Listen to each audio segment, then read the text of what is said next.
When Dragon Ball started, no one was able to fly.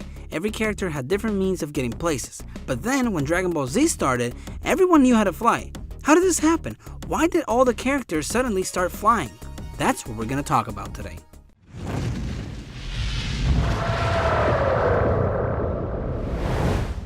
Hey, how's it going? My name is Raf and welcome to Dragon Ball Code.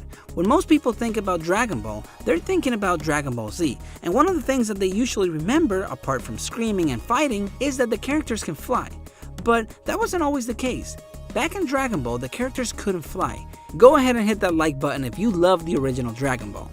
In Dragon Ball, characters had to walk, run, get in vehicles, ride clouds, and even throw columns in the air and ride them to get to where they needed to go. Here's the thing. The characters in Dragon Ball were never meant to fly. If you look closely, you can see that the Nimbus Cloud wasn't introduced until Chapter 4.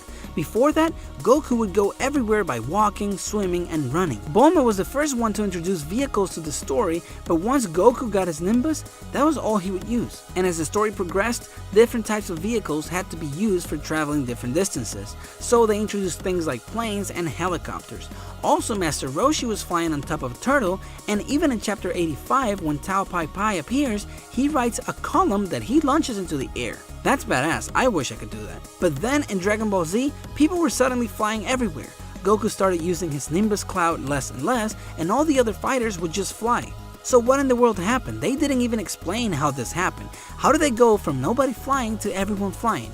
Well, the answer is pretty simple. It's easier. It's a lot easier to have characters fly to where they need to go than to have to draw different vehicles each time they were going somewhere. When you think about it, and you know that Akira Toriyama made Dragon Ball, it's not that surprising. We know that Akira Toriyama likes to make his job a lot easier.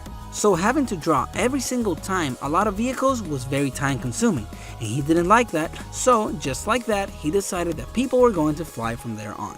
And there's an interview where he explains it. He said, "Now that you mention it, once Goku and his allies learned Bukujutsu and were able to fly, advancing the story became really easy, because everyone became able to just fly straight to anywhere. That's why thinking of the story's development became easy, and above all, the story progress became speedy. Even looking at it with the pictures in mind, I became to show things from an angle looking down upon the scenery. That was also why I initially introduced Kinto-an. Up until then, they had to bring out planes and automobiles and the like one by one, and it was really tiresome. So that's the whole reason. He just wanted to save time and also wanted some different camera angles and stuff.